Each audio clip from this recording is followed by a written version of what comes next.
What do they do? Around your neck? Yeah. No, I mean like over Just your let ears. it and let it drop. That's what I do. And then people know you had it on. Yeah. All right. Is I that? want to be responsible.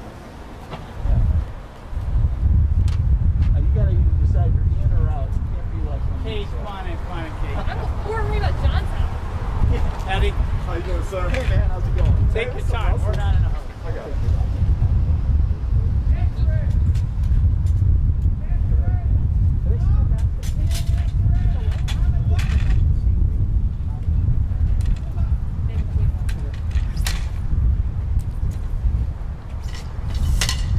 I'm gonna have Chris Gordon on speakerphone. Okay. Just to ask a question. See, now he'll ask hard questions. I mean, they're here all day. Man. Hello. His son's now a reporter. He was a cameraman. Now he's a reporter. He's in Arizona. Yeah. You know, I think I have a son about Chris's son's age, so we sort of like, So as we were going up through the system together, we always talked about our kids growing up. And then he was a cameraman, you know, for a long time, and now he's an on-air guy. He's on air. His dad's very proud of him.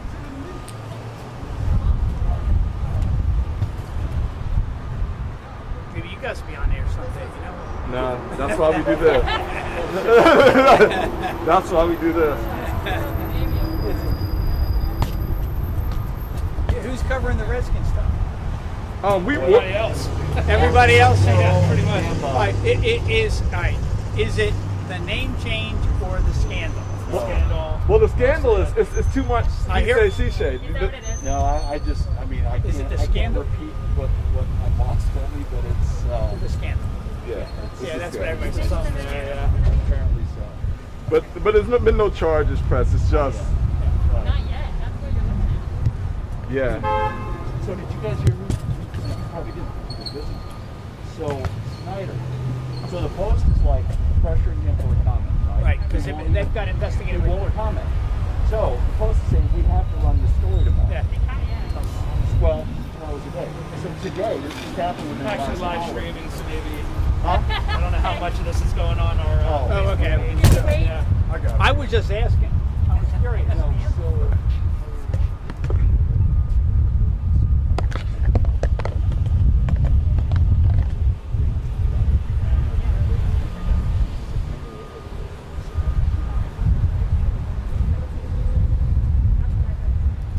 Yeah, well, I mean, now she's kind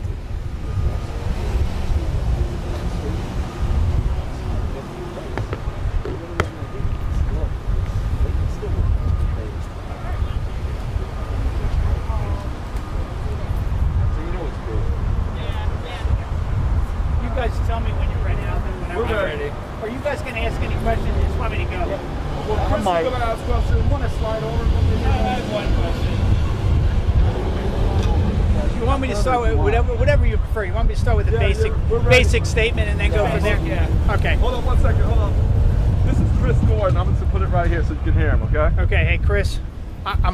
Chris, how are you? Oh, I'm putting you on the stand. It's pretty windy out here. I hope you just don't blow off the stand. That's the only thing.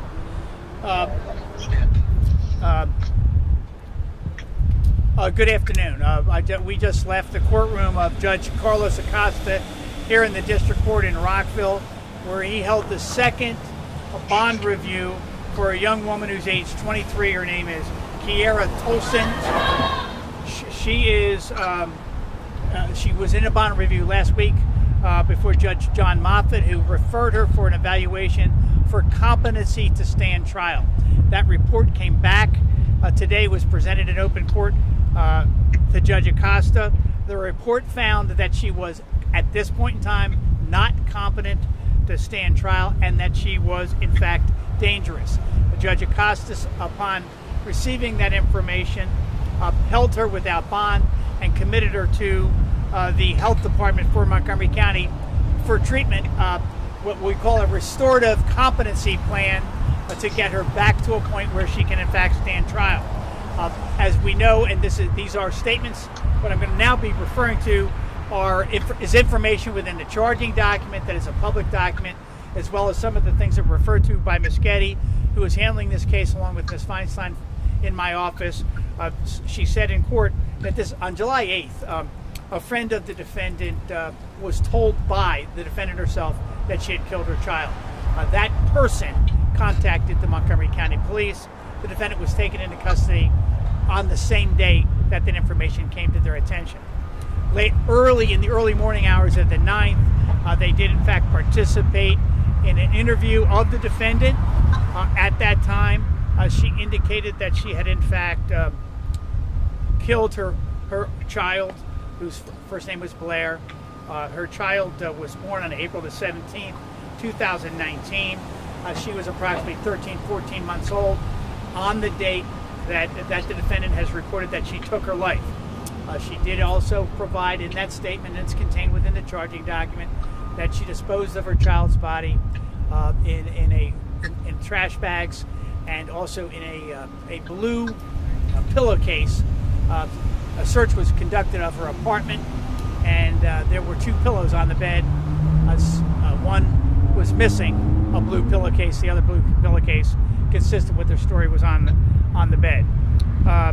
I will tell you that sadly, as we stand here, this case is somewhat reminiscent of 2 other cases that we've had here in Montgomery County over the years. One is the ongoing Catherine Hoggle matter, and the other is a case that was dubbed with 2 other women that were dubbed the Demon Assassins. Those women were later convicted of killing a few children and were committed to psychiatric facilities.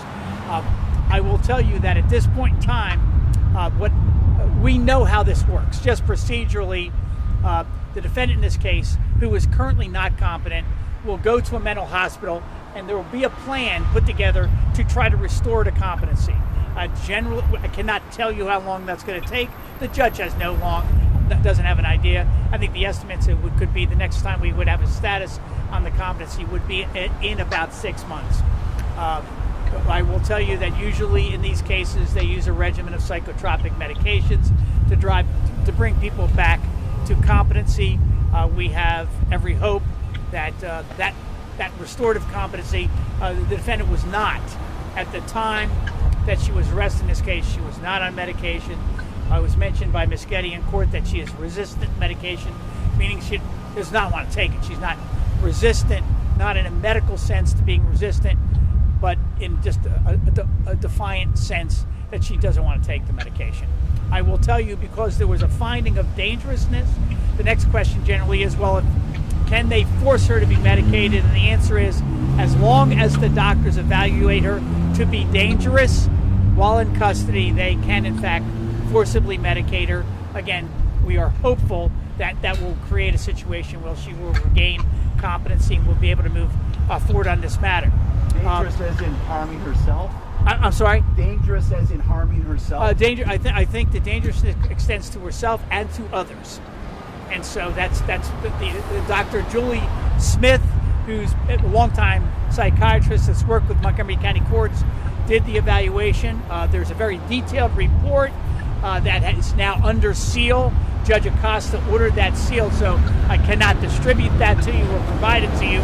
But there were a lot of detailed reasons about delusions and other things. They were referenced by Ms. Getty in court, but I can't share with you that report because Judge Acosta has very properly sealed that psychiatric report for further review. COVID is affecting everything, and I will tell you, the primary place that people like this defendant would normally go would be Clifton D. Perkins Hospital. They have a bit of a COVID outbreak there right now. So the question will be how quickly she'll be taken from the jail to the hospital, which is Clifton D. Perkins, where people that fit into her category are typically treated. It's a little bit of an unknown. She's held without bond. She's held in Clarksburg. She ultimately will be transported to the hospital setting, which is also a jail, when there's a bed available and when there's an okay that comes from the hospital that they're ready to accept new patients. Did she say why she did this? Can I say that is not? I'm not going to. Well, can I say I can't answer that specific question? There were statements made by the defendant to the police. I cannot get into the details that are not a matter of public record. So But she had reasons. I can't make a comment about that because I'd be commenting upon things that are not publicly known yet. Was the official cause of death starvation, or was it something else while she was starving? The autopsy is still pending. Okay. The autopsy has been done on the child, but I'm sorry. The body of let me say we do not know the cause of death. The body of the child has not been recovered, and so we don't have a traditional autopsy in the case. So you ask me if the child starved to death. We will be relying upon the information to some extent from the defendant at the time of the trial, and as of this date, the investigation. Some of the detectives are right here with us today in court. The investigation is very much ongoing. There's very much a desire, I think, to try, if possible, to recover the body of this child, but in some instances, based on the information provided by the defendant about how she disposed of the body, that could be a very tough thing to do. And she's being held in Clarksburg? She is in Clarksburg right Without now. bond? She's being held without bond. Yes, she wasn't without bond before today. That was continued today by Judge Acosta. Yes, held without bond. Aside from the obvious, what are the similarities with the Hoggle case? Well, young mother, young child. Child's missing, no body. Both with some established psychiatric history. Hey, Chris, you have any questions, Chris? Chris? Yes, I do. Say it puts you in mind of the Hoggle case. Are there resources to help women in our community who have mental health problems, or to help their families in order to protect children? Unfortunately, I think particularly during the COVID crisis, I will tell you there's ongoing conversations that are being held at all levels of government about people who may have additional psychiatric pressures placed on them because of the isolation, because of the depression, because of all of the other factors that we all suffer from during the COVID crisis. Again, I'm not going to speculate as to whether that was a further aggravator. We do, in fact, know that this particular young woman had a pre-existing situation. She had been diagnosed years earlier with psychiatric disorders. And so, but again, I think there's a heightened awareness in our community of our need to be on the lookout because of the times we live in. I think there's a lot more depression, a lot more isolation. And because of the isolation, sometimes it's even harder to figure out who those people are that are in the community that really vitally need your help. Is the father in the picture? Dad is, yes, wonderful dad in this case. Loved his child very, very much. He is absolutely devastated. He is very much involved. The detectives have spent an enormous amount of time making sure that he's been made aware of what's going on in the course of the investigation. And again, it's not over. It's not over, and you can only imagine. I'm sure that he'd like to know more. They were still married? They were never married. Never married. She's 23. She's 23 years old. They're both 23. They were not married. Yeah, sorry, Chris. Go ahead. Chris? No, you answered the question that I. Well, let me just ask one other thing. If she is not prosecuted for murder in 5 years, will federal state law require the murder charge to be I'm just letting that car pass.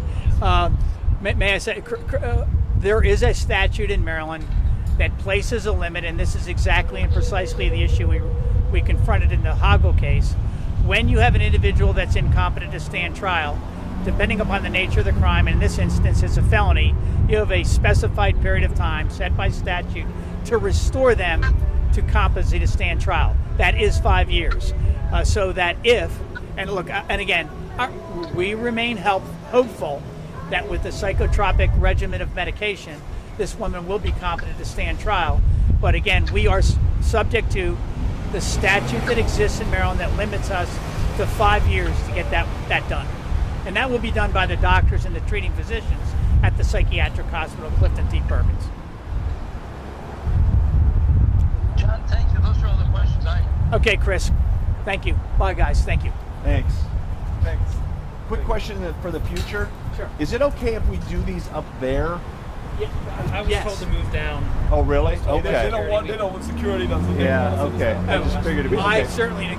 Usually we do them inside. Yeah, got it. But Judge Greenberg wanted us inside. Yeah, thanks, guys. Sorry. Thank you very much. Just a couple minutes. I was late at the beginning. I wanted to make sure I caught everything. Okay. So am I correct that the judge ruled that he is not competent? Right, there was a psychiatric report prepared by Judge Julie Smith, who's a well-recognized expert in competency evaluation twice a year, and very often, and for years. She interviewed the defendant over the last week.